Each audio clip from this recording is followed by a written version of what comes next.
The smell of smoke still haunts my dreams. Even after 18 years, I can close my eyes and feel the heat of those flames, hear the crackle of burning wood, and remember the moment my brother chose himself over me. I was 16 when it happened. Marcus was 22, home from college for the weekend. Our parents were away at a conference, trusting their adult son to watch over their teenage daughter. What a mistake that turned out to be. My name is Emma Chin, and that night changed everything. I remember being jolted awake by the smoke alarm, my room already filling with thick gray clouds. The hallway glowed orange, flames licking up the walls from downstairs. I could hear Marcus shouting from somewhere below. "Emma, fire, get out." I scrambled out of bed, dropping to my hands and knees where the air was clear. The heat was intense, making it hard to breathe or think. I crawled toward my bedroom door, but the handle was scorching hot. "Marcus," I screamed, terror clawing at my throat. "Help me, I can't get out." I heard footsteps pounding up the stairs, and for a moment relief flooded through me. My big brother was coming to save me. He always protected me, ever since we were kids. But when I heard his next words, my world shattered. "Save yourself," he yelled, his voice already retreating. I can't reach you. You have to find another way." The sound of his footsteps faded, replaced by the roar of flames. He was running away. My own brother was leaving me to die. "Marcus, please." I screamed, but there was no response, just the crack of burning wood and the relentless heat pressing in around me. Time seemed to slow down as I huddled by my window, watching the flames spread across my ceiling. The smoke was so thick, I could barely see. My lungs burned with every breath. This was it, I thought. This was how I was going to die. But something inside me refused to give up. Maybe it was rage at Marcus's betrayal, or maybe just pure survival instinct. I grabbed my comforter off the bed, wrapped it around myself, and kicked out the screen of my second-story window. The drop looked impossibly far in the darkness, but I could hear the fire department sirens in the distance. If I could just hold on until they arrived. That's when I heard the first crack. The sound of structural supports giving way under the intense heat. I didn't have time to wait for help. Taking a deep breath of smoky air, I climbed onto the window ledge. The night air felt cool against my face, a stark contrast to the inferno behind me. Below, I could see Marcus standing in the front yard, phone in hand, watching the house burn. He didn't even look up at my window, didn't try to find me or call out. He just stood there, safe on the ground, while his little sister faced death alone. Another crack, louder this time. The ceiling groaned ominously. It was now or never. I jumped. The fall seemed to last forever and no time at all. I remember the rush of air, the brief sensation of flying, and then impact. Pain exploded through my right leg as I hit the ground, the comforter doing little to cushion my fall. I screamed, the sound raw and primal. My leg was definitely broken, and I had burns on my arms and back despite the comforter's protection. But I was alive. Marcus finally turned at my scream, his face pale in the firelight.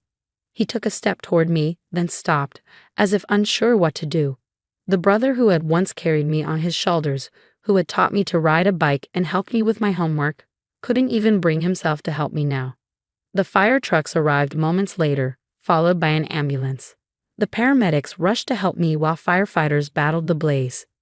Through it all, Marcus stood apart, watching with an expression I couldn't read. Later in the hospital, I learned the full extent of my injuries. A compound fracture in my right leg that would require multiple surgeries.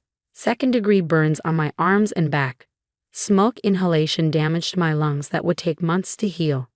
Our parents flew home immediately when they got the news. They were devastated about the house, but grateful we had both survived. When I asked what happened, Marcus spun a story about how he had tried to reach me, but the flames were too intense. "I called to her," he said, his voice choked with fake emotion. "I tried to get up the stairs, but I couldn't. The fire was everywhere. I thought she was gone." I lay in my hospital bed, listening to his lies, too weak and medicated to argue. But I knew the truth. I had heard the fear in his voice when he ran away, choosing to save himself rather than even try to help me. That was the moment I realized my brother wasn't who I thought he was.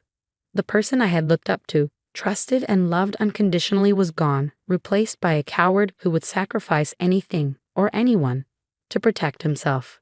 The next few months were a blur of surgeries, physical therapy, and pain. My parents rented a temporary apartment while dealing with insurance and plans to rebuild. Marcus went back to college, barely visiting, always making excuses about his busy schedule. I threw myself into recovery, channeling my anger and betrayal into getting stronger. Every painful step, every grueling therapy session, every sleepless night filled with nightmares of flames and smoke. They all fueled my determination. By the time I was cleared to return to school, I was different. The naive, trusting girl who believed in her big brother was gone. In her place was someone harder, more focused, more aware of how quickly people could turn their backs on you when things got tough. I graduated high school with honors, despite missing months of classes. When college acceptance letters started arriving, I chose the one furthest from home. My parents were surprised. I'd always been close to family, but I couldn't stand being around Marcus anymore, watching him play the role of caring brother while knowing what he'd done. The day I left for college, Marcus tried to hug me goodbye. I stepped back, meeting his eyes coldly. "Don't," I said quietly. "We both know what happened that night. We both know what you did." His face paled slightly, but he recovered quickly. "Emma," I tried. "Save it," I cut him off. "You ran, you left me to die. Nothing you say will ever change that." I turned away from his stunned expression and walked out of his life. I had survived the fire, survived his betrayal, and now it was time to build something new from the ashes. Little did I know that 18 years later, our paths would cross again in a way neither of us could have predicted. But this time, I would be the one holding all the power, and Marcus would learn exactly what it felt like to watch everything burn. Those 18 years passed like a whirlwind. I poured myself into building a life far removed from the trauma of that night. College led to law school, where I discovered I had a knack for corporate litigation. The same determination that had gotten me through recovery served me well in a courtroom. By 34, I was the youngest partner at Morrison & Blake, one of Seattle's top law firms. I had earned a reputation for being ruthless but fair, taking on cases others deemed impossible and winning them through sheer tenacity and meticulous preparation. My colleagues joked that I could smell weakness like a shark smells blood, but they didn't know how I'd learned that skill. By watching my own brother's cowardice nearly cost me my life. I kept tabs on Marcus over the years, though we never spoke. Through mutual acquaintances in social media, I learned he had followed our father into real estate development. He married young to a woman named Charlotte, had 2 kids, and seemed to be living the perfect life in Los Angeles. But I knew better than to trust appearances. The brother who could abandon his sister in a burning house was capable of anything. It was a Tuesday morning when my past finally caught up with me. I was in my office, reviewing depositions for an upcoming merger case, when my assistant's voice crackled through the intercom. "Ms. Chen, there's a Marcus Chen here to see you. He says he's your brother." My hand froze over the papers. For a moment, I could smell smoke, feel the heat of flames against my skin. I took a deep breath, pushing the memories away. "Send him in," I said, my voice steady despite the sudden rapid beating of my heart. The door opened, and there he was. Marcus looked older, of course, his hair graying at the temples, lines around his eyes that hadn't been there before. But what struck me most was his demeanor. Gone was the confident swagger I remembered. He looked desperate. "Emma," he said, hovering uncertainly by the door. You've done well for yourself." I leaned back in my chair, letting the silence stretch uncomfortably. Finally, I spoke, my tone professionally neutral. "What do you want, Marcus?" He stepped further into the office, wringing his hands. I need your help, professionally, and as my sister." I almost laughed at that. Sister. As if he had any right to claim that relationship after what he'd done. Instead, I gestured to the chair across from my desk. "Sit down and explain." He sank into the chair, looking smaller somehow. "I'm in trouble, Emma. Big trouble. The kind that could cost me everything. My business, my house, my family's future." "Go on," I said, keeping my expression neutral even as something dark and satisfied stirred in my chest. "There's a class action lawsuit," he said, words tumbling out faster now. "Against my company. We developed this luxury condo complex in LA. But there were problems. Structural issues we should have caught. People got hurt." I raised an eyebrow. "How many people?" 12 families, nothing fatal, thank God, but injuries, property damage. The foundation was faulty. We cut some corners to stay under budget. The irony wasn't lost on me. Here was my brother, who had once left me to burn rather than risk himself, now asking me to save him from his own poor choices. And what exactly do you expect me to do about it? I asked, though I already knew. I'd seen the desperation in his eyes the moment he walked in. You're one of the best corporate lawyers on the West Coast, he said, leaning forward. Everyone knows it. You handle cases like this all the time. If anyone can get me out of this mess, it's you. I stood up, walking to the window that overlooked downtown Seattle. Below, people hurried along the streets, unaware of the drama unfolding 30 stories above them. For years, I'd imagined what I'd say if Marcus ever came asking for help. Now that the moment was here, I felt strangely calm. Do you ever think about that night? I asked, still looking out the window. What? The confusion in his voice was genuine. Of course, he wouldn't immediately know what I meant. He hadn't spent years reliving that moment like I had. The fire, I said, turning to face him. Do you ever think about how you ran away? How you left your 16-year-old sister trapped in a burning house? The color drained from his face. Emma, I was young. I was scared. I was 16. I cut him off, my voice sharp as a blade. I was terrified, and you were supposed to protect me. Instead, you chose yourself. Just like you chose to cut corners on those condos, knowing it could put people at risk. That's different, he protested weakly. I never meant for anyone to get hurt. But they did get hurt, didn't they? Just like I did. I walked back to my desk, picking up a framed photo. It was from a charity gala last year, showing me in a sleeveless evening gown. The scars on my arms were visible, faint now, but still there. I set the photo in front of him. These scars, they're from protecting myself with a comforter when I jumped from my window. Because my brother, who was supposed to help me, ran away instead. Marcus stared at the photo, then looked away. I'm sorry. I've wanted to say that for years. I was a coward that night. I know that. But please, Emma, I'm begging you. Help me now. For my kids, if nothing else. They shouldn't suffer for my mistakes. I sat back down, studying him. The great Marcus Chen, brought low by his own greed and carelessness. Part of me wanted to throw him out of my office, to let him face the consequences of his actions just as I had faced mine. But another part of me saw an opportunity, a chance not just for revenge, but for justice. I'll take your case, I said finally, watching relief flood his face. But on my terms, and believe me, Marcus, you're not going to like them. Marcus leaned forward eagerly, relief written across his face. Whatever you want, Emma. Name your terms. I opened my laptop, my fingers hovering over the keyboard. First, you'll transfer complete control of your company to me, temporarily, of course. I need full access to every document, every decision, every penny that's moved through your accounts. His relief faltered. But my board of directors will understand that it's this or bankruptcy. I cut him off. Second, you'll make a public statement admitting to the negligence. No spinning, no excuses. Just the truth. Emma, that would destroy my reputation. Third, I continued as if he hadn't spoken. You'll personally visit each of the families affected by your negligence. You'll look them in the eye and explain exactly how you knew the buildings weren't safe but chose profit over their safety. The color drained from his face. That would be admitting liability. The lawsuit would. The lawsuit is already lost, Marcus, I said sharply. The only question is whether you lose everything or salvage something from the wreckage. Those are my terms. Take them or find another lawyer. He slumped in his chair, running his hands through his graying hair. You're enjoying this, aren't you? Watching me squirm. I met his gaze steadily.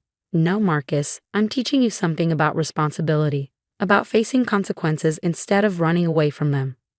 We sat in silence for a long moment, the weight of 18 years hanging between us. Finally, he nodded, defeated. All right, I'll do it. All of it. Over the next few weeks, I dove deep into Marcus's company records. The negligence went deeper than even he had admitted.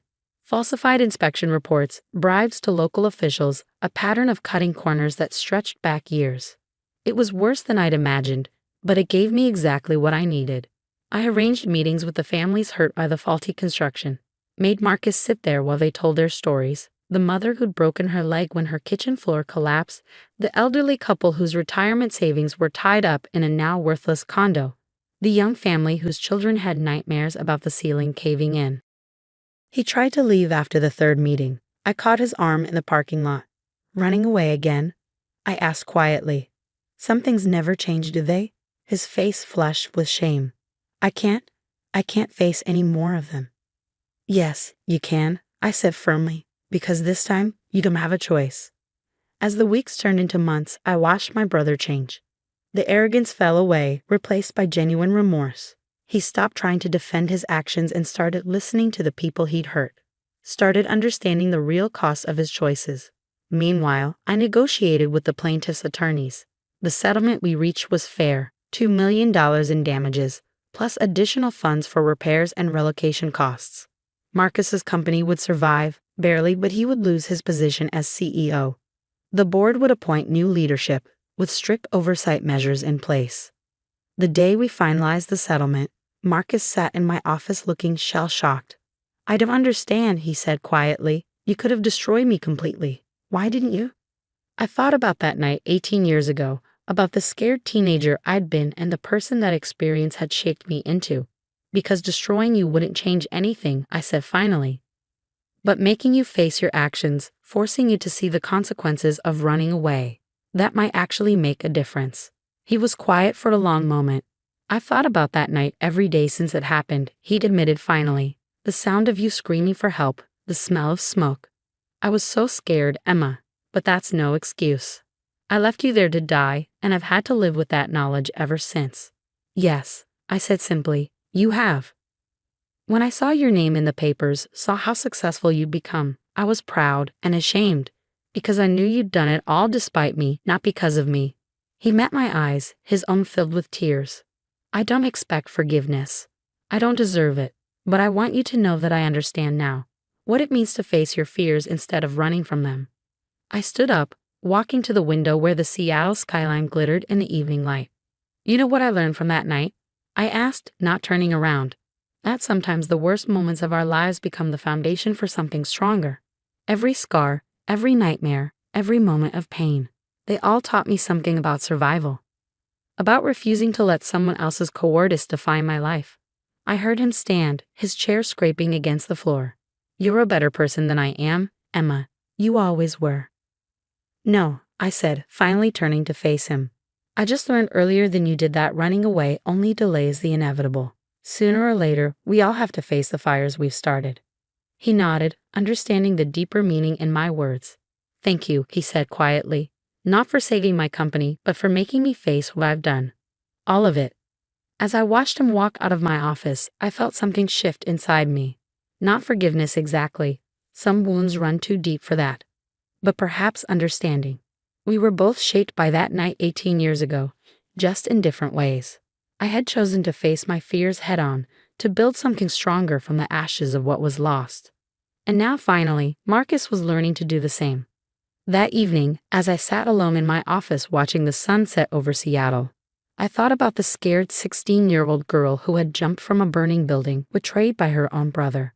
She had survived, grown stronger, and ultimately found a way to turn that betrayal into something meaningful. The scars on my arms have faded over the years, but they were still there, reminders of what I'd overcome, just like the memories of that night would always be part of my story. But they no longer had the power to hurt me. I had faced my fire, and I had emerged stronger. And in the end, I had helped my brother face his own. Not for revenge, but for justice. Not to destroy, but to rebuild. Sometimes I realize the greatest victory isn't in watching someone burn, but in teaching them how to rise from their own ashes.